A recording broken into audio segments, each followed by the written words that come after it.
Welcome to the Chey and Pav podcast experience.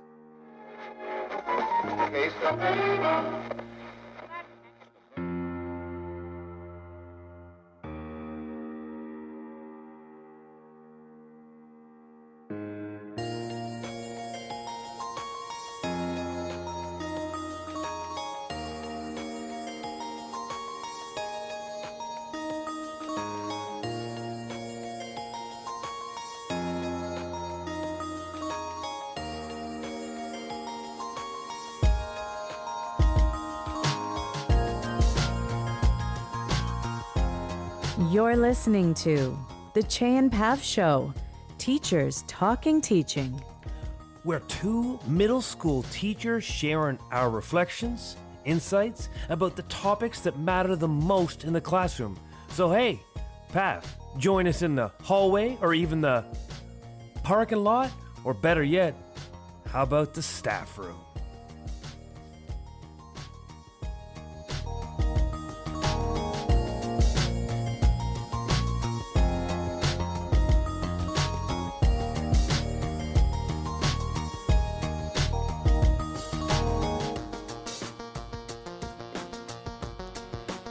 Welcome to episode 125 of the Chey and Pav Show. Thank you for joining us as we sit around the table to talk teaching.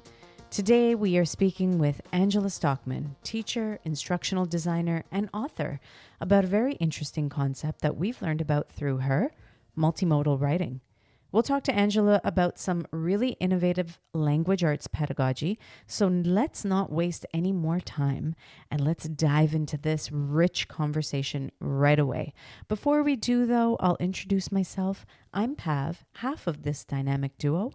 My co-host is sitting next to me, and I'll let him introduce himself. If you smell what Chey and Pav got cooking.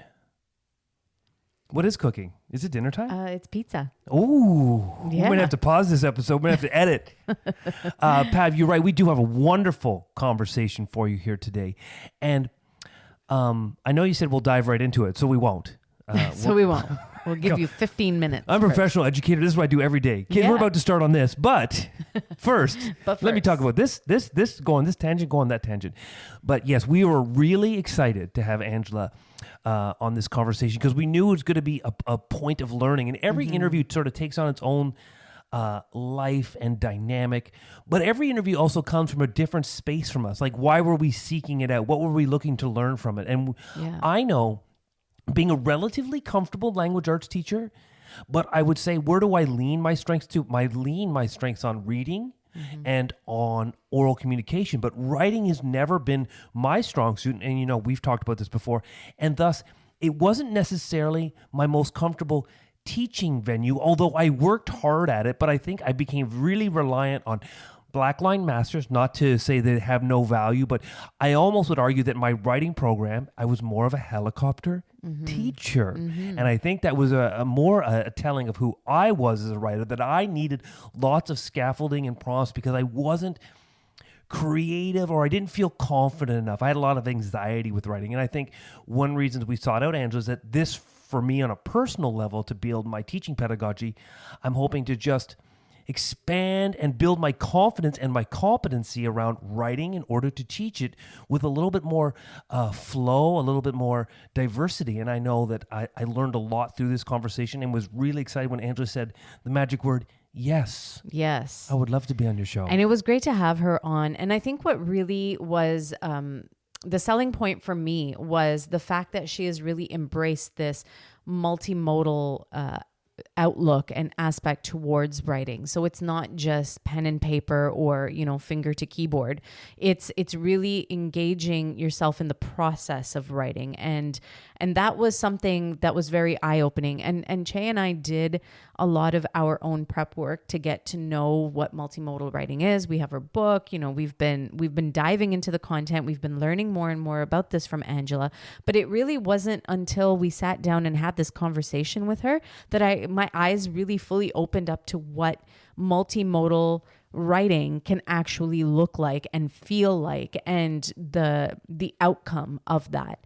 And so it was really great to be able to have that conversation, and her really talking about how did this come to be? How did this multimodal writing approach evolve, and what does it look like moving forward, and what do you hope for it moving forward? And so I'm really excited to listen back to this conversation, because it was a few weeks ago at this point, and really hear back what some of the stuff was that we talked about, because it really was one of those light bulb moments for me. Like, yes, we want to embrace different modes of writing, but what does that look like in practicality? What does that actually look like in the classroom? And what should we be monitoring and looking for with students when we are engaging in a multimodal approach? And so I think for that reason alone, this episode was really, or this interview was really, really great for my own personal learning. It breaks down this hierarchy of literacy skills that, Pav, we've talked about extensively, but even within the writing space, is that as teachers, where do we naturally gravitate to?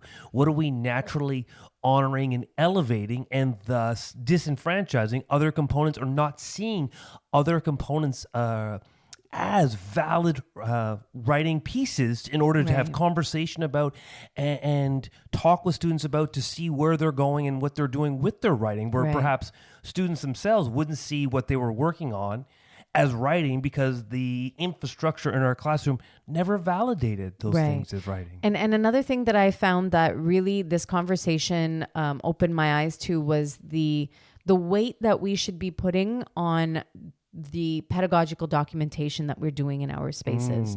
Because in order to capture the process, and multimodal writing is really, I think it boils down to the process of writing. How are we documenting what students are doing? And it made me challenge my own practice, which a really great episode, a really great interview will do. It made me challenge, how am I documenting the process that students are going through? And I think I've been getting better at that over the past few years. We do a lot more conferencing. We create spreadsheets where students can self-identify where they have reached in their goal of, whatever the final product might be. But are we really capturing their learning through our pedagogical documentation? And so that has been something that I've been working a little bit more on. And this conversation really allowed me to dive deep into what that looks and feels like. And so I really appreciated that from this episode as well. We won't take anything more from this episode, but Pav, we got to talk a little about what's going on with Chey and Pav. Yes, exactly. So what's going on with Chey and Pav? Oh, sorry, that was my cue to you. I think the last time we talked, we were going through some ups and downs. And I think when I think of social media, which I think many of our listeners know us through, it's always slightly crafted, even when it's going to be intentional or unintentional. And so you don't share your stories when you're rejected. You don't share the snarky email responses you get back to, we only take authors. Well, okay. Either you don't think I can be an author because I'm a teacher, or you haven't spent 15 seconds looking at my bio to see that, or not even my bio, just reading my full email handle that identifies that we're authors. But I digress. Or perhaps it's even worse when you just don't even get acknowledgement that you haven't been accepted for a proposal, and you're just like, ugh. But I comment on that because as much as we're in social media and you sort of celebrate your accomplishments, it reminds me that for every time someone celebrates an accomplishment, I'm reminded, because of our journey, that there's 10 failures, there's 10 setbacks that go with it. And that's why you want to celebrate those moments in social media. And I won't stick too long in the deficit lens, but the asset lens is we've had some great... I don't want to say accomplishments because we haven't accomplished it yet, but we've had some, great opportunities and stories. And Pav, I'll talk about partnering up and collaborating officially now with ETT. Elementary Teachers of Toronto. That's right. And it's not 6 teachers. It's 12,000. It's a little more than 6. And we are excited to produce and get a lot of creative... Power is the wrong word, but I think when we made this partnership, we were sort of on the assumption there would be a lot of telling us what to do and we'll do it for you. But this is the thing with teaching, is sometimes you don't realize who really trusts you. Yeah. And all of a sudden, ETUT was, and there was many people in our meetings, they were excited with the work we were doing, and we're just like, no, we want you to take the lead, use your experience, your wisdom to create content for us and build the ETT podcast. Yeah, so we are producing the podcast. It's going to be, for now, a 6-episode series. And so that we're really excited about that. So that is upcoming, and we're proud of that. It is an accomplishment. I can say that's an accomplishment because we know it's going to be a really good series. We'll be highlighting the teacher experience, and it's going to be, I think, a really great listen for a lot of people. So that's coming up soon. That was big news.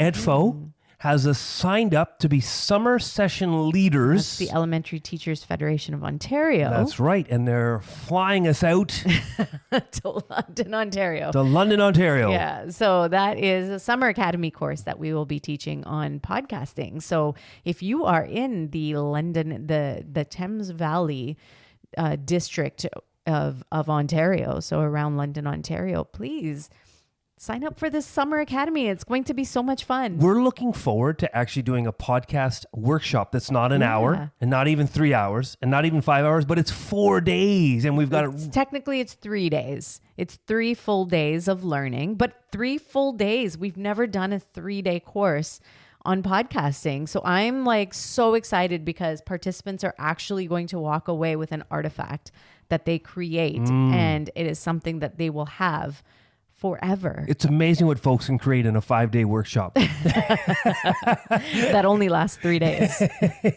That's how much knowledge is going to be imparted in that series. Yes. And Pav, I don't want to speak, so I'm going to speak.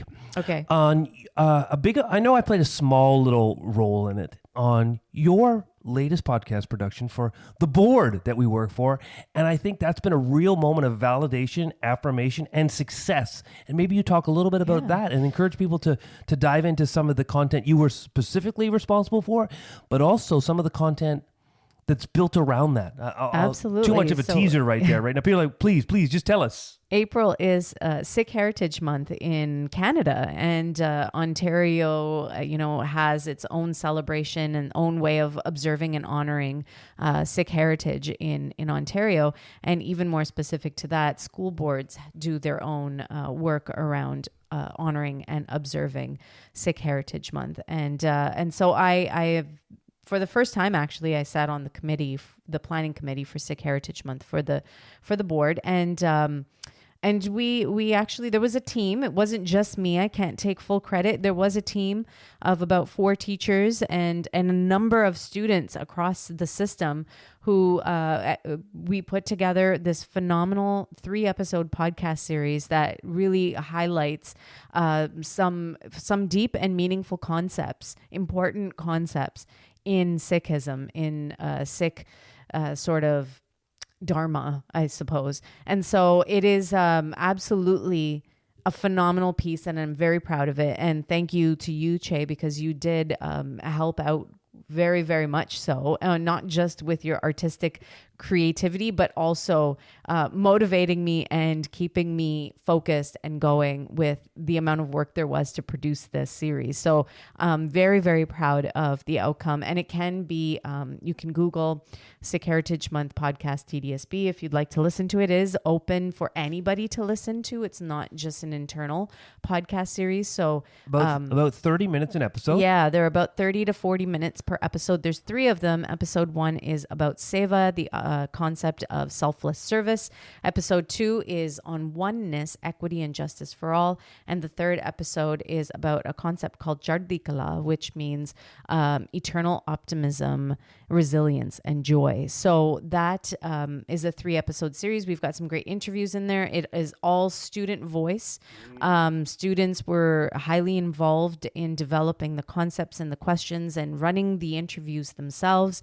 There are students who have, across the system, who have lent their voice in talking about concepts that are important to them in Sikhism. And so brilliant podcast series. Please check that out, especially if you honor and observe Sikh Heritage Month in your school board or in your school. And even beyond the Sikh Heritage Pav, if you're looking for a mentor text for what a vibrant, fresh, and well-polished student interview podcast can look like, this is the one.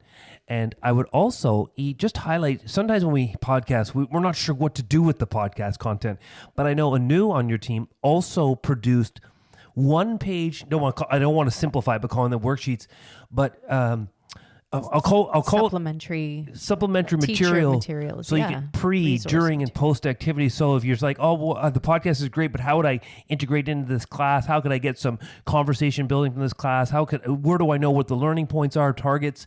That complementary resource with that makes the podcast episodes, one, really accessible, but then something really handy for you to use as a classroom teacher when sometimes you think, well, this is a great activity, this is a great task, but what do I do with it? That content is there for you also. And on the comical side, because that's my only function on this show, and in teaching in general, well, I guess it's tough for me to... Get to the point. No, you do not shoot out one-liners that are right on point. I was going to say, I didn't do a lot of work. I only had to do a lot of work over and over and over again because, Pav, you are very particular, and rightfully so, on your infographics. Because I designed brilliant graphics. Yeah, they're okay. I'm like, oh boy, here comes the next email with just change this. This is not just to change this. This is not AI generated art. I sit there on the Photoshop and I do it all. And then this looks good, but I liked how this looked before. Okay. So I'm really proud of the digital art, but I know it's on a micro scale. You realize that behind every image, every artifact, there's so much work that goes behind it. So I'm really proud of the digital artwork, but rest assured it wasn't done in 5 minutes, and rest assured the podcast was not done in 7. No, in fact, I became insanely sick as soon as I hit export on all 3 of those podcasts. It was during March break, and I think I spent probably about 48 straight hours working on putting those things together.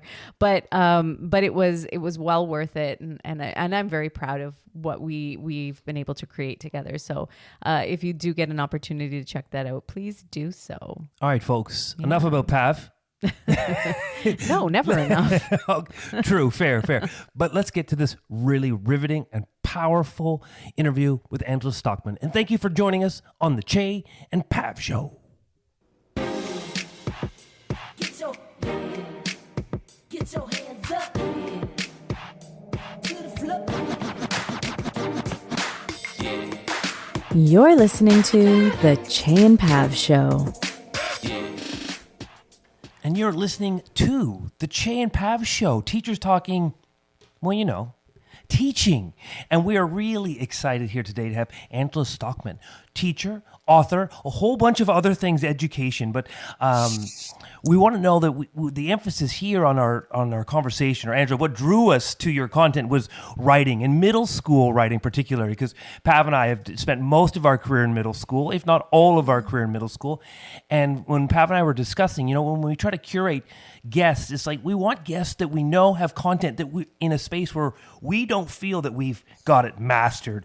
And so for me, I know I was telling Pav, we have to ask Angela, because I need to learn a little bit more about writing. I need to better my program. So when we always think about how do we decide to bring guests in, it's always to the core, teachers just wanting to improve their practice. And where can you reach out and have those valuable conversations? And of course, you can have them in the hallways with teachers, but also you can have them in these spaces here having podcasts. So welcome to the show. Please introduce yourself to the audience, but the audience is already going to know who you are. But then quickly along with that, a little bit of your educational journey and how did you get into the spaces that you're at and feeling that this was the most valuable or perhaps important space to make a lasting impact on education, teaching, and learning.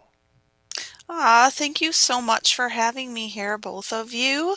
Hopefully what makes me a great guest is that I'm still kind of muddling through everything the way everyone else is.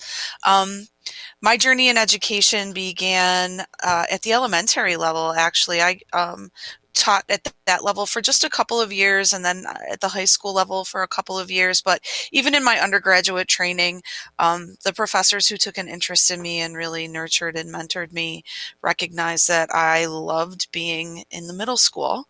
And I think it takes a certain kind of someone. Most people say you either love it or you hate it, and I was someone who really loved middle level.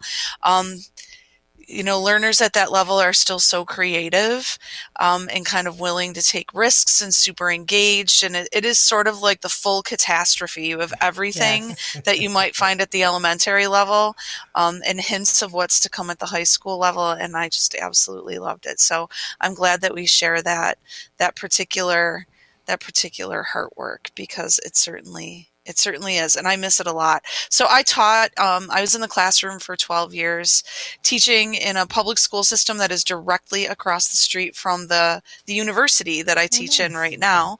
And when I go for a walk each day down the hall, I can look across the street and wave to my friends, some of them who are still there. But what was really interesting was I had the opportunity in that capacity to not only teach English language arts, English class to 7th and 8th graders, but also to be able to start a writing workshop that was a dedicated writing workshop. It sat opposite when our students, I think, took health. And so I was really fortunate to get a whole lot of stones in my shoes in that experience. And no matter how hard I workshopped, there were still so many writers who were presenting, and I use that word with intention, presenting as reluctant or resistant writers. And I was invited to become a regional staff developer for the Western New York region through a BOCES, which is sort of an intermediary between the New York State Department of Ed and our local school systems. And so I saw this as this exciting opportunity. I had worked with other staff developers from there who told me they got to work with these amazing experts in the field who would come in. And so I took all of those little stones in my shoes and the things I wasn't able to solve, the problems I wasn't able to solve in my own practice, and I realized that now I got to help people in 26 school districts try to solve them. So there was no escaping, right? And that's been actually really, I think, the most important bit of engagement for me as an educator, because here I am 52 years old, and I can tell you that I am still as engaged in my learning and work and problem solving, if actually more so than I was when I was a young teacher. And I think it's because I learned to stop taking things so personally.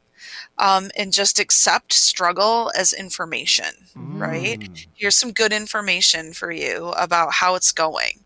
And learning that when we make problems solutions, and when we can frame the problem as a potential solution, the problem is that they do not want to compose written words. And instead, they would rather be messing with these Legos or video games. Well, maybe that problem could actually be the solution to this writing issue. That was really a huge education for me. So I left the classroom after being there for about 12 years. I was a regional staff developer for about 4. And in that work, I was visiting in our 26 component school districts. There were teachers in every single system that were just lit up about teaching writing, and they were lonely. And this was before Twitter and Facebook and all of these social networks were really comfortable places for everyone to hang out. And I wanted to start a writing studio where I could create a professional learning community that was comprised of both K-12 kids and their teachers. And all of us would be learners in that space. And so that's kind of where all of the ideas that I share with you were born, and that I created this writing community. It's a little one that exists outside of the public school system. Teachers come for free, but they have to do action research while they're there. They have to be willing to give it back to the field. They have to be willing to kind of disseminate the expertise that they gain there, and when they go back to their classrooms too. So I'm fortunate to work in that space. I also work long-term in a handful of districts as well, and get to conduct a lot of really great research in some of them too. Not all of them, but some of them. And then people read my books, and they reach out to me and share back all of these great stories and bits of documentation and their reflections around it. And it's really helped me learn a great deal. I'm an instructional designer at Damon College, or Damon University now. We just became a university. And so in that role, I'm responsible responsible for overseeing our Quality Matters process and ensuring quality in online learning. I also get to teach in our education department. I'm teaching assessment methods, advanced composition, sociolinguistics, and adolescent literacy. So I'm busy, but I was just telling Peter Schilke, who is my the coordinator of instructional design. He's my boss. And I was telling him just the other day in our one-on-one that it took 3 years of this pandemic craziness and all of this disruption in my professional life. But I feel like all of the different hats that I wear hang in the same closet now when I go to bed every night. Yes. And the learning and the work that I do in each corridor of my professional life, it informs all the others, and people are connecting from all of these different circles now too, and I just love it. So that's a little bit of where I'm coming from. Wow, that's a lot. You are a very busy person, so I am, but I love it. Very grateful that you took out a little bit of time to talk to us today. Yeah. But there's so much great stuff, and I can't believe that I've already started taking notes from your introduction and things that you were talking about. And the learning together piece, I think, is so important. And Buffalo's not that far away. So can Chey and I sign up for your writer's workshop? You absolutely can. And we have wonderful people that come. We're meeting during the week of July 10th this year. I'll reach out to you separately, but you are welcome to drop in and see what we do there. It's a little space, but it is my heart. That would be really awesome. So thank you. Thank you for that. Pav, sorry, can I cut you off? Only because I see your notes and I see my notes, and it's almost like a race of notes. But when you were talking about that writer's workshop, I said, that's a great question, because I jotted down here in my 21 years of teaching and lots of PD and lots of personal growth, I go, how many times have I had a direct course or direct guidance on how I could better my writing program? And I think as a teacher, I've got my reading specialist, and I have my adolescent reading specialist, and I think I used reading specialist to sort of, it filtered into me my realization that I was so I would say I felt good about my reading program, and I said it was impacting my writing program, sort of like it trickled down. I said, my writing program's so stale. So when you said, let's sign up for this course, I'm like, yes, let's. And it just made me think Pav, I don't know if you've ever had personal PD, because I know you haven't taught 21 years, but you've taught, 16. It's not that below. But I was instantly thinking about the amount of PD we curate for teachers, and maybe sometimes we over-curate certain PDs and certain topics, and then we leave important topics and all of a sudden I'm thinking 21 years in, I've never had anyone give me ideas on how to teach writing. I said, I've just been looking at a textbook here or there, or a standardized document here or there, and trying to make it up on my own. So sorry for cutting you off, and the race continues on these notes, because yes, they're valuable. Absolutely. Wow. So I'm just going to dive right into our second question, because I think that you can address some of the things that Chey and I have both sort of brought up here in terms of the PD that we're getting. But so you went from this specializing in writing, and then more narrowly into a lot of the work that we know you for more recently is the multimodal writing. And this was something that was very interesting to me. And you kind of spoke a little bit about those stones, that you're carrying in your shoes, and students who are presenting as, and I really love the way that you framed that, by the way, presenting as striving writers, and sort of you use that to work towards what you were developing in terms of your writing workshop. And so the multimodal writing, how did that come to be? What inspired you to specialize into that? And then what have been some of the most exciting developments in this field over the past few years, or more recently as you've been doing this work? So I think it began early on when I was still in the classroom, even with middle school students, and I would talk with my friend Kristen. She was my co-teacher, and we would sit, we would plan together, we would reflect on our experiences with our students, and so often we were faced with these students who humbled us tremendously, because I would say to her, and she would say back to me, well, Johnny, for lack of a better word, or Sierra, they're not producing writing in our class, but they have a garage band, and they actually get on stages and sing the songs they write in front of other people. And we're walking around like, they can't write.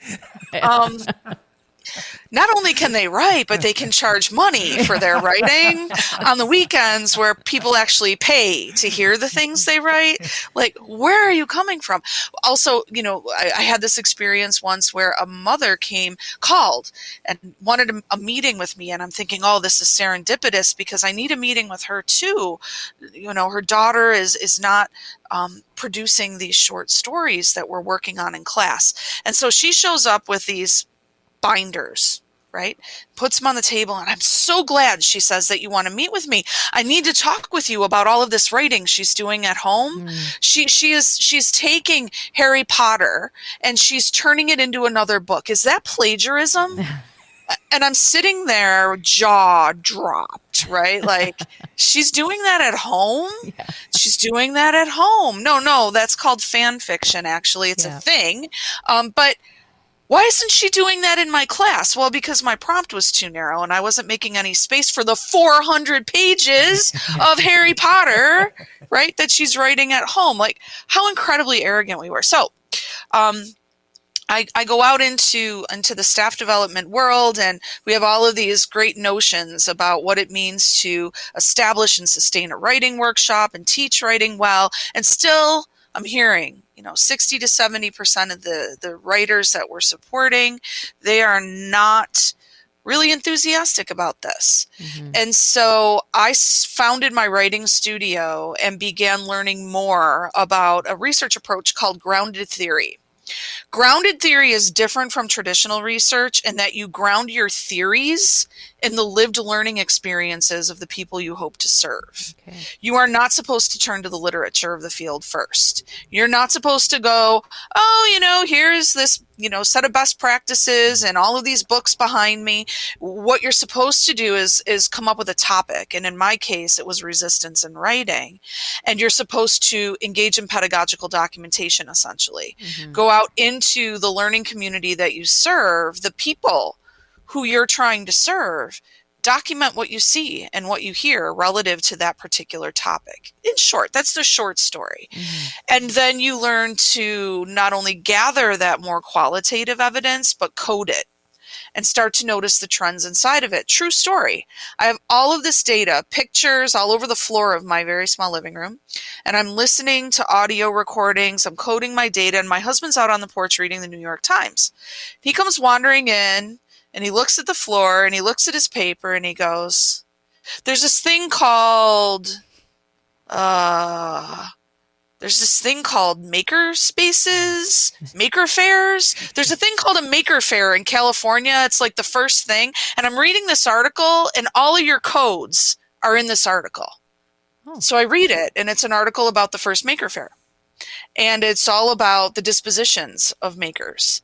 And this is what's coming up in all of my data that I'm gathering. And so the journey really began there with that first action research project. And what sort of came out of it was all of these kids that are telling me they don't like to write, 100% of them, it's a very small study. It's anecdotal. It's my stuff. It's anecdotal. It's probably bad. But I'm noticing that most of them are defining as makers. Mm-hmm. And I start blogging about this a little bit and putting it on social media. And I'm encouraged to publish around it. And I say why I am terrified to publish these ideas, because it flies in the face of a lot of what I learned about how to teach writing well. And a lot of the big dogs out there may not necessarily align with what I'm saying. And I don't want to be disrespectful. I don't want to be some sort of naive kid coming out of nowhere and saying, hey, look over here. There's this whole other thing. So I published Make Writing, my first little book, and I'm very clear in that book that these are highly experimental ideas, and I may not know what I'm talking about. Mm-hmm. Have at it, world. And the world had at it, and everyone started sharing back, a lot of Canadian teachers especially. I tried this in my classroom. This is what I'm noticing. I did it differently than you, Angela, but here's some photo, here's some video. Let's talk about this. And second round of research ensued, where the ideas of other people were included now too, people who were testing the ideas that I shared in Make Writing in their own classrooms.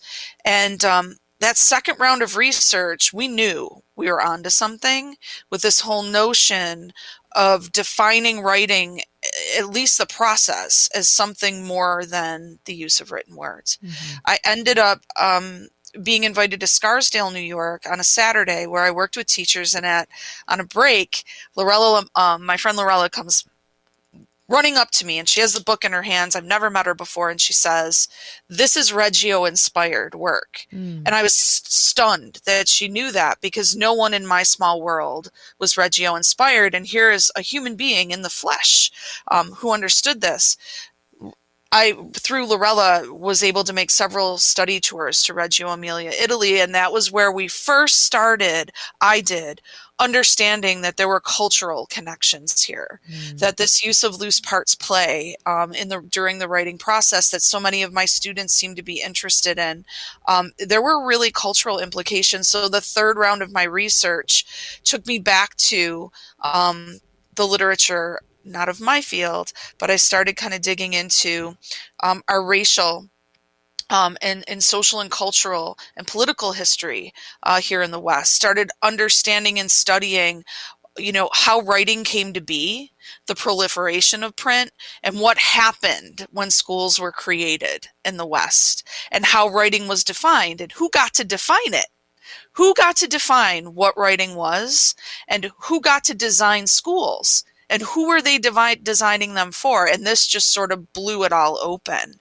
And that was when, and through especially the work of people like Shauna Coppola and Jason Palmieri, I learned a lot more. A lot of my work focuses on making the process of writing multimodal, but multimodal composition really began to take root inside of my work in the writing studios that I ran. My own daughter, when she was 16 years old, nearly left my writing studio because written words were not necessarily, her chosen mode of expression all the time. She really wanted to work with paint, and she wanted to work with her camera and photography. And I wasn't fully understanding what was going on yet, but I was willing to follow. Right. And that's what's so exciting. So when you're asking, what are the developments now and what's exciting now? What's exciting right here, right now is that technology is so accessible to learners, right? And to writers. They're able to document richly multimodal processes. They can document their process work. They can use evidence from their photos and from things they audio record and video record, and it doesn't even have to be perfect. That's what's exciting about right now. Process work can be documented using technology, and teachers have so much opportunity to learn how to become better teachers of writing, not by listening to me. I don't have much to tell you, really. I'll share my ideas, but invite your students to document their learning, to document their process. Offer invitations, let them use whatever materials they want to represent their ideas. Build me a story. Here's a story structure, build it with whatever materials you want. Use your camera, use Play-Doh, use Lego, code it, use Scratch, whatever it is, whatever modes of expression are accessible to you and allow you to represent your ideas as they're taking shape. Document that. That's what's so exciting. The answers that we seek are in that work, not in my book. Follow your students. Give them invitations, invite them into multimodal processes, and then understand that once we leave the world of academia, print is not king. Writing is, what are we doing here tonight? Am I writing you a dissertation? Yeah. I am not. We are making a multimodal composition together, right? And so understanding that there are plenty of writers who are going to struggle with the production of written words. They still have a beautiful future ahead of them. If we can focus less on the struggle to produce written words and more on the opportunities inherent in multimodal expression and all of the ways in which we have the ability to create things for audiences now and consumers using writing skills that have nothing to do with the production of print. My daughter, Laura, is a storyteller for a living. She is thriving, right? And she lives in Brooklyn. Her and her boyfriend, Zach, are both in the design industry, and they do amazing work. They are all about telling stories multimodally. They do not use written words to do it. And when I think about it, and I think if we did an investigation, and I say this all the time, the most influential people inside of every field. And when I say influential, I mean the stuff you do impacts other people. The ripple effect goes wide. The most influential people in every field are the ones who can transpose written words into some multimodal form. I don't care if you're a doctor, you're a business person, you're a teacher. It's the people who are really comfortable with multimodal expression. Their ideas are the ones that get shared, that go far, that go fast. And so all of that is terribly exciting. I feel like it has the potential, and it already does, democratize our experiences as human beings. And those people, it used to be said 20 years ago, one of my greatest mentors said that writing was liberation. And it is. The ability to, back then, kids need to know how to write if they are going to be free in this society. If they're going to be able to seek agency, they need to know how to produce written words. I feel multimodal composition elevates people even further who may not necessarily be comfortable with that particular mode, and that's exciting. That is such a good response, Angela. I can't even ask you question 3 because I've taken so many notes. It's all over my sheet of paper. I had so many points that I connected with, and then I thought about my own teaching. You talked a little bit about sort of data from afar, academia data, and it reminded me of a quote, actually, a mentor teacher of mine said earlier before. They said, they design airplane seats for the average person, but no one actually fits the average chair because you have to be mindful. And I connected to your talking about learning from your students. That's the authentic data. So having these baseline averages, of course, they put you in a place to be looking for certain things, but ultimately they don't necessarily support those right in front of you. So I made that connection there. And then, Pav, I told you the story earlier when I was doing some of my writing at the beginning of the year, and I had a hesitant student, and then they just briefly shared with me, I want to print my book. I said, we'll help you make a book. And she said, no, I've got one. I've got a book of poetry. It's just sitting waiting. I said, okay, so we're building on this. And it reminded me of that component where she didn't feel that the poetry was writing. And she wasn't feeling comfortable to bring it into the space. And it was just a little side conversation and still so hesitant to share about her poetry. And I'm reminded there is like how we teach writing just funnels students into singular spaces. And all of a sudden we don't realize, or I guess sort of like Ken Robinson, we kill their creativity. We kill their sense of what writing might be by the time they go into middle school because they already don't see the value in their poetry. And then of so many other points, Pat, if you can just push me out of the screen, and then I'm going to go back and I'm going to watch that 15 minutes and then come back again because there were so many gems in that space. You commented about sort of the colonial nature of writing and who's instructing writing. And Pav and I did a couple of episodes on helicopter teaching and, how templates can sort of destroy writers. But as an extension, it talked about what were the histories, and it talked the political nature of writing, that it was actually, there was a lot of framework within the anti-communist movement, and so there was all about the individuality, and it was in one of our indigenous courses we were studying, was about the power of oral storytelling and group storytelling, and it doesn't have to be an individual, and that was where the article came from. And it highlighted to us recently that, writing is all about, or traditional writing is about one person's story. And so as you talked about that, when you dive into other cultures, they don't frame their writing and their storytelling solely around one particular person. And so all those things... Even story structure is different in other cultures. That's right. We really elevate monomyth in the West, right? The hero's journey. And that's not necessarily how stories are designed in other cultures. And I think that that's important to know. To your point, though, as well, and sort of like, maybe pushing back a tiny bit, I think it's also really important to understand that there are writers for whom the framework is going to work. The graphic organizer, the template. My daughter, Nina, is the polar opposite of her sister, Laura, who I mentioned before. And I think what all of this really calls us to do is to understand that there are cultural differences, that there are differences based on the experiences that we've had and the schema that we bring, right, to a writing experience. I think what's important is that we offer a wide range of choice and invitation, and that we become increasingly astute about how our students write and what makes them successful as writers. I value the written word. I want writers to be able to produce it. I also know that when the process is more multimodal, those students that I was sort of characterizing as more struggling writers, right, or resistant, they're not. I'm the one with the problem because I didn't invite a process or allow a process that was just a little bit different. And so I do think that we need to make room for, there are lots of students for whom worksheets are a very good thing, right? And so I don't want to necessarily denigrate more classical practices, I guess.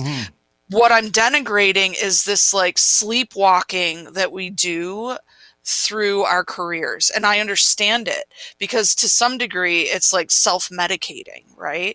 We lose our awareness, we dull our edges and our sensitivities to things just to survive. Like I remember I had 125 to 130 students every year, 35-minute periods, 27 minutes on Monday, all sorts of issues like going on emotionally at the middle level.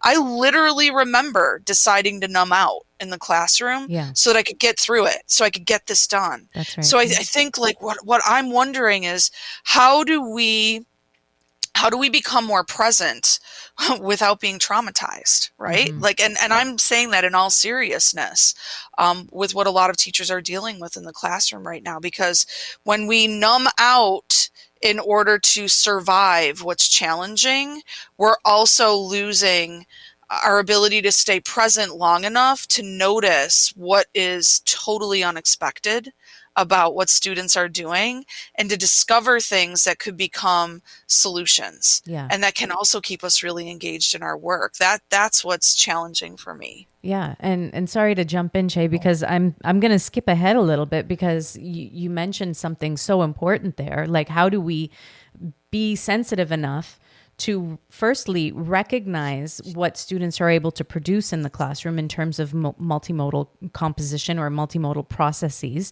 And then, so as a teacher, as a classroom teacher, how am I then to even provide astute feedback for all of the multiple ways that students are creating their content or the things that they are making?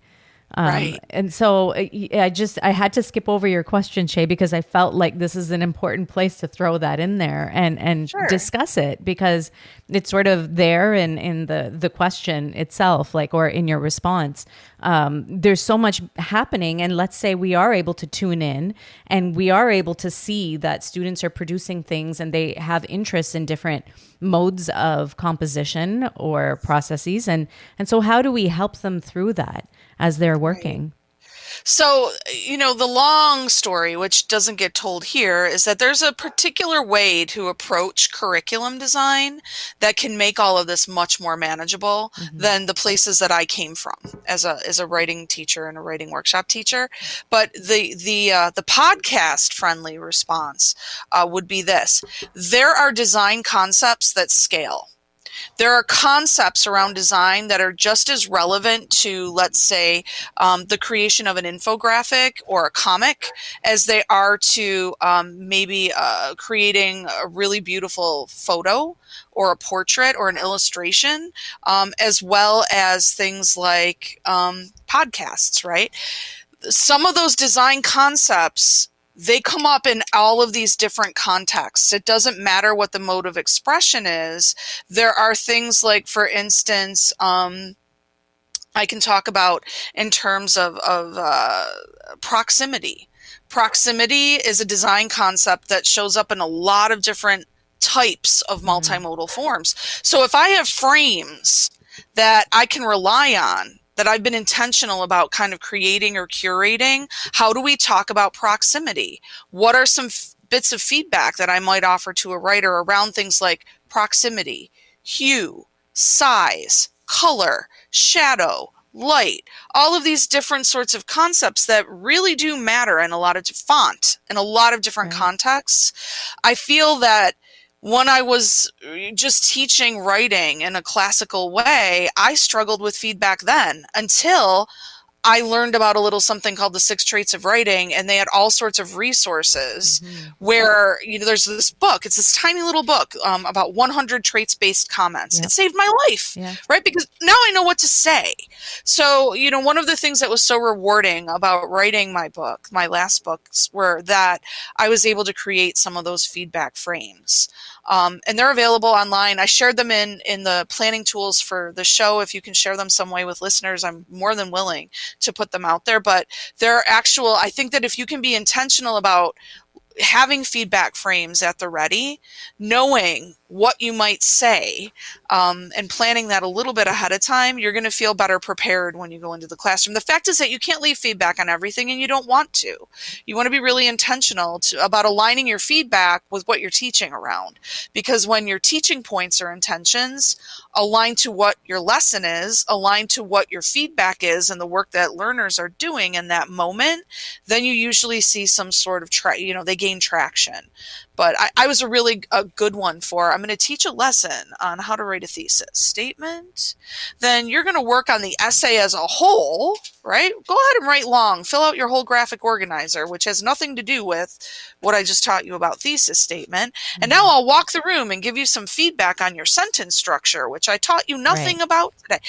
That alignment, right? Yeah. From the beginning to the end of a lesson, I find that, and I know a lot of people might yell at me about that, but I find that is a really beautiful way to gain traction with writers and makers too. I love that component of feedback, because we had Tom Schimmer on recently, and he really helped me focus on making sure your feedback is purposeful. It gives amount of time. So we often rush to the end and give feedback, as Tom was just stressing to us, and Pav, not necessarily to you, I'll state for me, just the reminder that I was just end loading too much feedback and then not giving time to respond to it. So the student was just lost or consumed by the grade. And if I wasn't going to honor feedback by providing time to act intentionally on that feedback, then it was just performance more than anything. So I'm really glad we talked about that in regards to writing and the alignment piece. I think that's very key, because we have a very innate tendency to see something that the students are doing incorrectly. And want to provide the feedback on it right away, despite the fact that we didn't intentionally teach it. And so I think that's a really key point to keep in the back of our minds as well. Sorry for that interruption. That's good. I wanted to come back also to the black line master style of teaching writing, because Angela, you brought that back to really important, that for some writers that's the wheelhouse. And they thrive in that space. And I was reminded of, Pav, it's sort of been a writing project, because as I always joke, every student comes in every year and they're always asked, write a biography about yourself, so I, the teacher, get to know all about you. And I've tried to modify that in many different ways. And one of the writing tasks I've done is try to tell your story through lyrics of music. And that's beautiful. And so it's actually an extension of Noah Daniel, who had her P3 podcast. Yeah, I was on that, and I loved it. That was so much fun. So I reached out to her and said, I'm going to modify this a little bit, because I was working in the writing space, and so they were going through their songs, and they were picking their lyrics, and then they were connecting to feeling, which connected to an event, and then how did that tell your story? And I remember that when I did it earlier on, and I didn't have as much scaffolding, I was getting lots of randomness and some brilliance, but then a lot of students just lost in not enough detail. And I got two components. Is sometimes I think I think of like podcasting, Pav, you and I really are sort of a pillar of honoring podcasting space and oral communication. And sometimes when we just share that, we almost dishonor the value of that, or we get caught thinking we're chasing other teachers in these sort of very fancy ways of demonstrating learning, and we lose some of these cores that are actually solid teaching that no one wants to talk about, because like, where's my growth, or I don't get to show off with this. But I'm really glad you brought that back to that space to say that black line master, that scaffolding a type of providing access for writing is really important for folks. And I remembered that writing task is that the greatest performance students that were so proud of their work, but we really did model it and scaffold it and watch me write paragraphs and draw that and go into their music. So I'm really glad you brought that back, that those are critical components to writing and not to be forgotten just because one student is a great podcaster and then we only celebrate that story and we don't celebrate all of those stories. Right. And I think that in my own work, I'm noticing that learners need a lot more support right now with things like sentence structure and syntax and spelling and punctuation and mechanics. And as a young teacher, I was sort of led to believe, perhaps I misunderstood, that we were supposed to wait until the piece was crafted to give them that feedback. And it just felt like it was such a heavy lift at that point. So now, like, if we work with structure and I have you just tinker with one small piece of the thing that you're creating, and I notice where you could use some support with mechanics or conventions of any kind, at the end of this week, after you have that one tiny piece crafted, let me teach you a few things about how you can make that tiny bit better. And that's kind of how I work with this, is let's bit by bit design into this, write into this, and bit by bit, let's work with spelling, punctuation, mechanics, conventions in small doses in a way that you can actually, absorb it and apply it and use it. That's been a game changer for me as well. And even thinking back to the science of reading, it's intervention should not be something that's considered as there's a problem that we need to fix. Right? Like, intervention is essentially that. We see a space for us to provide that teachable moment, and we're going to pause right there, and we're going to address it right away. And so I'm thinking about, just today I was doing a lesson, and there were two words that came up. We were talking about dystopian stories, and so we took the word dystopia and we broke it apart. We talked about the prefix, we talked about the root word, we talked about that whole aspect, and we were able to figure out what the word means without having to look it up. And then we talked about compound words. I had them do a sketch note, and so I said, what kind of a word is a sketch note? Nobody knew. Oh, let's talk about compound words. And so we talked about these things, and that's a very it was a 5-minute lesson, and that's intervention, but there was no drastic need for that. It was a moment where we thought, okay, this is a good space to have this talk. Here. We can intervene. Yeah. And so I just thought I would add that, in reading and writing, those are little moments that we can take up to be able to have those conversations and have that instruction. Chey, your next question, I think you've got it loaded up. I do have it loaded up. There's so many. I know we won't get to all of them, but I figured this will be one that I'm going to lift to the top, because in today's modern age, technology and AI technology is in every second tweet, every second social media component. And Pav, you and I have tinkered and played with it. One, positioning ourselves as teachers. How can I use it as teachers? But then also positioning ourselves as students. How can this be supportive to my literacy journey, my writing journey? And so I actually made a TikTok, and not my comfort space, Pav, that's yours. Oh, please. But I was positioning myself. I'm a struggling writer, but I'm not a struggling student. I mean, I have ideas, I have passions. And so I took a Google Doc and I did a voice to text, and I created just a passage.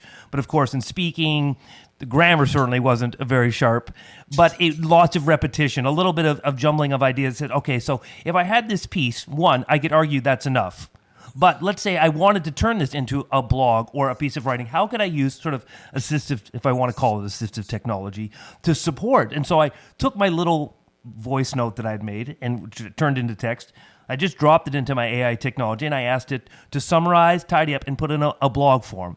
And it did, and it tidied it up relatively well. But of course, it also lacked a little bit of those personal touches. So I took it back out, put it back in my document, and I added a few anecdotes, changed a few vocabulary. And I thought to myself, as a student, maybe if I wasn't seeing myself as a writer, some of the foundations of being a writer, I can see, because I know I have the insights, I knew I had the ideas, I knew I had the passion. It just did. I struggled from there to get it into paper. And so I used the AI technology to just say, oh, I can see how my thoughts and my ideas could manifest this way. So I was telling Pav, I said, rather than being afraid that students will just get ChatGPT to write all their content for them, it could actually be used as a way of supporting their content in just one little small example. But in the bigger picture, how do you see technology and AI technology impacting learning spaces, impacting learners? Well, I think they have. I think they have been to some degree, even in ways that we don't recognize, right? It starts to become kind of ubiquitous. And so I think it's possible that things have been there for some time. I will tell you that most of my students who are supposed to know all about this and be cheating, they're not aware of it. And when I bring it up in my methods classes, in my reading class last week, even my own daughter who's 22 years old, they're like, what are you talking about? And most of them are so busy kind of getting through their work, right? And sinking through into their learning that they're not paying attention to those sorts of things yet. Some of them might be, but my own daughter made this one point, and I'll lead with it before I answer your question. You know, when everything kind of hit the fan on my campus right before the Christmas holiday, everyone was sort of starting to lose their mind over this everywhere, and in my world too. My daughter, when I was talking about it over dinner, kind of put her fork down and looked at me, and she said, "You do know there are a lot of us that still want to know how to do this stuff." And it's sort of like condescending to assume that all of us are just going to cheat in droves. Like it's going to be huge volumes of us. She's like, It's probably going to be the same percentage of people that did.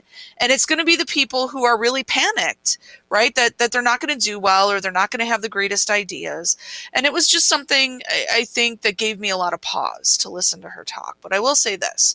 I firmly believe that when we are documenting the process and when we invite learners to use multimodal tools, audio, visual, like photographs, video, to share their works in progress and to document their learning journeys, we're going to start valuing process over product. So much of their metacognitive work is going to be done inside of the process. It's going to be reflected inside of the process. The product is just going to be exactly that, the product of a really deeply rewarding learning process. And even if students are struggling and even if it's messy, what we're going to be able to assess about learners and learning is so much richer when we rely on multimodal tools and multimedia tools. I really believe that AI is going to maybe land in a bunch of different places depending on who people are, right? I think that there are people who are going to help students understand ethical use because they're going to be afraid that they're going to use it unethically, which I think is important. I also think that there are people who are going to be grown by this, right? I know for myself, I teach how to design lesson plans, how to design objectives. I do this in my work as an instructional designer with other faculty on our campus who are designing online courses for the first time, and many of them are content area specialists, subject matter experts who really don't have a background in education. And AI tools are going to help them be able to construct objectives that are going to lead to better learning outcomes for our students. AI tools are going to help them create a level of alignment between those objectives, their learning activities, that's going to create better learning outcomes for our students. I'm excited about that.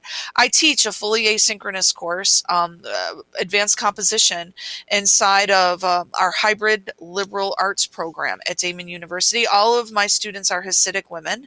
Some of them are newcomers to the country. Many of them are not comfortable writing 12-page papers using APA 7 formatting, and AI tools are helping them learn how to paraphrase. Right. And I'm inviting them to use AI. The AI tool that we use is called Packback. It's helping them, and we use paraphrasing tools too, toggle it a few different ways and notice how you can paraphrase in a few different ways. And it's giving them a utility with the language that I think is really powerful. There's a lot for me to think about here personally as an instructor, but in short, I really just think that it's going to require me to level up my own game, my instructional design game, and how I'm creating learning opportunities for students. And I'm really going to have to ask myself, where's the learning in this opportunity, and how is it happening? And to not rush to judgment around it a little bit. Yeah, that's a great answer.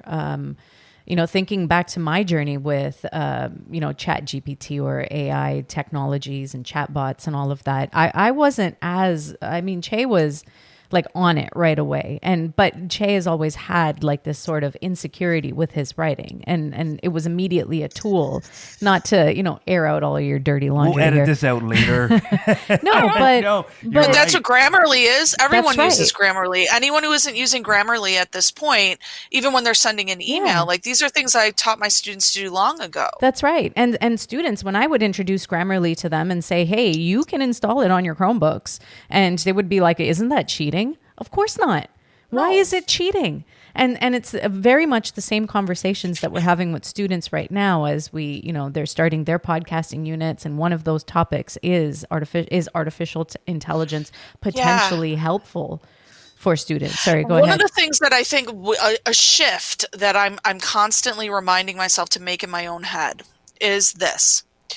We keep thinking about things like ChatGPT and other AI tools in terms of how they will diminish the learning experience. Like, I want the student to do it independently. Mm-hmm.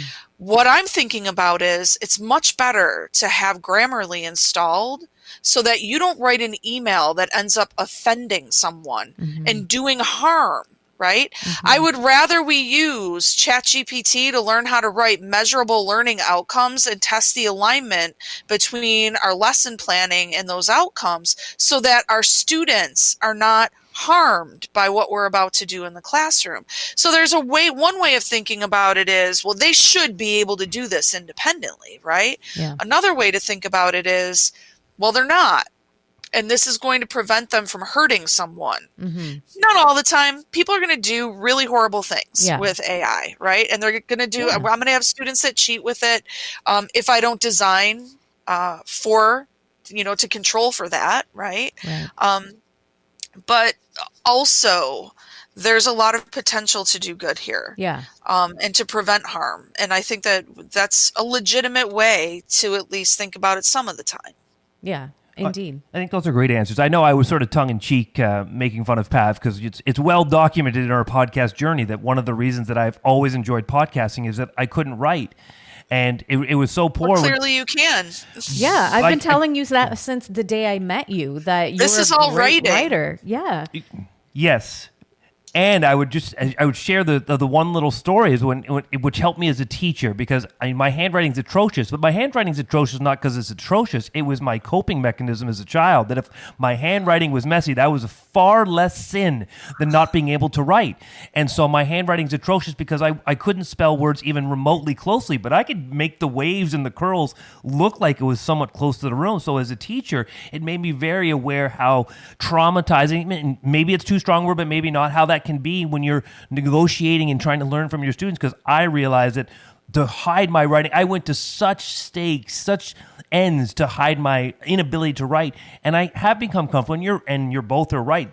I write in many different spaces, but sort of maybe I'm trapped in that colonial norm myself where maybe as much as I preach to break the hierarchies of, writing, what we use to gauge our writing, maybe I'm still a part of me holds on to that, and maybe I wish I was comfortable enough to write in front of someone, but I would never write in front of somebody. But I would always send every message or every email before Grammarly to Pav, and I'd say, Pav, just go over this for me one time. Just take a look at this. And then I know you got a little upset when I started to tweet without you. Yeah, I was like, you tweeted without me editing your tweet? I'm a little sad. I was replaced. Yeah, but the writers have always done this, though. Yeah. Writers have always sought feedback. Yeah. Writers have always asked for perspectives and for someone to look over their work because writing is hard stuff. Mm. What you speak to, though, around the pain of that when you were a child, it's why I advocate so hard for teaching learners about structure. Let's investigate what makes a story, what makes an argument, but then to have them build it or draw it, and especially speak it. Tell me in general, and to do that in front of their peers in a classroom, because I cannot tell you how often I have watched a child gain status as a writer inside of my studio or a classroom I'm working in because they stand up and share their story orally, and it's blowing everyone else's story out of the water. Yeah. And if I would have made that person pick up a pencil or a pen or rush to a keyboard, they would have hesitated over it. They would have suffered in shame. They would have done all sorts of game playing to try to get out of the writing. And then if I asked them at any point to share their writing in the room, this child would have hidden. Yeah. At no point would other kids in the room have seen this particular child as a writer. And so this piece around orality and the piece around building our stories, drawing our stories, acting them out, and especially sharing them multimodally in the classroom, not stand up and read the story that you wrote today and we're all gonna I just worry how many we lose when we do that. And have lost. In the process. And that's part of the reason why. It's just an unintended consequence of trying to do something beautiful, but not really understanding and not being able to see what's under the surface of that with so many young writers who do not have confidence, right, in their writing. Absolutely. I feel like there have been several mic drop moments in this, the past 50 minutes that we've been talking right now, that I just feel like I need to go back, re-listen, and reflect on this entire episode, because you've given us so much. You've really been open and honest and authentic with this work and talking to us about what this process has been like for you. And I've learned a lot through that. This really, really has been the journey of my entire career, and I don't feel that I've arrived yet. I still think that there's so much for me to understand about the relationship between culture, multimodality, how we are defining writing, power, and power dynamics around all of that. And what does it mean to write in this world? And how are we bringing children to that? And doing it in a way where we are really disrupting unhealthy power structures. That's really important in so many different contexts. Sounds like you still have a lot of stones in your shoes. I really do. And I'm excited for that. I really am. It keeps me really curious and hungry and engaged in this work. And I really didn't think I'd be feeling like that at 52. And I am. That's amazing. We're so happy for your journey, and we're so happy that you took some time out to share it with us today. It was such a privilege. Thanks for having me. Yes, Angela, thank you so much. And just to Pav, and your point there at the end is I connected with that because Pav, you and I have sort of talked a lot about this, that our podcast journey has made us more engaged teachers towards the end of our careers than we were at the beginning. And when we share with our principals and our administrators, like what's been the power of podcasting as a teacher is the reinvigoration to talk to great people like yourself that just provide PD for us that as a teacher we wouldn't have. And then you get such validation. And then, Pav, you said this brilliantly in a tweet. You're like a sponge and you just can't absorb it fast enough, and you're just thirsting for that knowledge. And so your story, I can make just a brief connection to Pav, our story, is that towards the end of our career, far more thirsty. Who's at the end of their career, by the way? Okay, I take that back. You can edit that part out. The third act. It's the third act. Yes. Sorry, continue. I love that framing for so many things in my life right now. Like my hair is on its third act. Third act, yeah. Pav, this is tough to negotiate because every time I tell everyone that there's a 15-year age gap between us, you give me cut-eye. And now I associate our careers on the same path, and I think it was cut-eye. I'll see it back in the playback. Yeah. But Angela, thank you so much for gifting us your time. We'll give you one more final space to share some words because I know we had curated a nice list of questions for you. And like any great lesson, you never get through all of it, and you got a few components left. So if you saw something in there, or you maybe felt a question didn't hit one of your talking points, you'd love to share with our audience about the work you're doing, and as Pav will put in all our show notes, there's the secret, everyone. Well, it's no secret. Pav does all our show notes, etc. I just do the graphic design.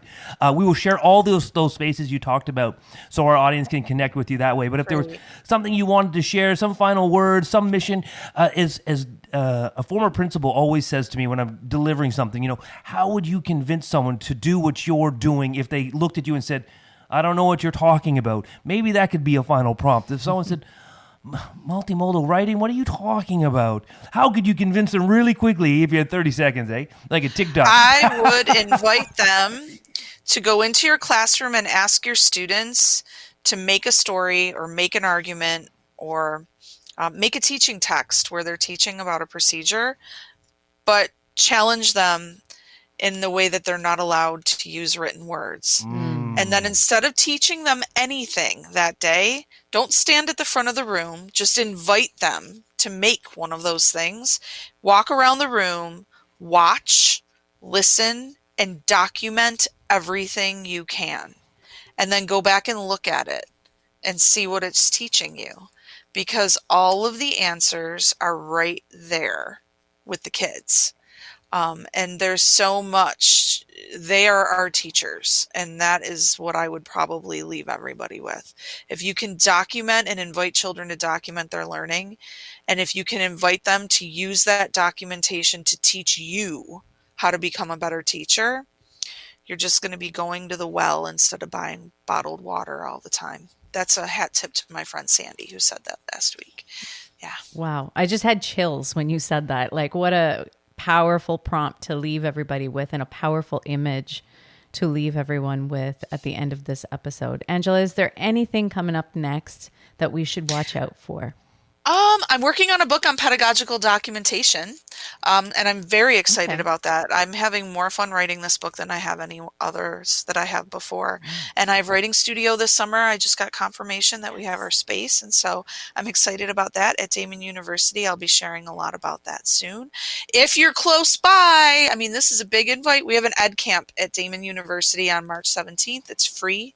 That's for higher ed friends and for people who are teaching college credit-bearing courses, even in high schools. We do have some friends from Ontario that I think are registering for that. So those are all the things that I'm doing. I'm excited to be teaching this semester and learning a lot from my students. So yeah, that's it.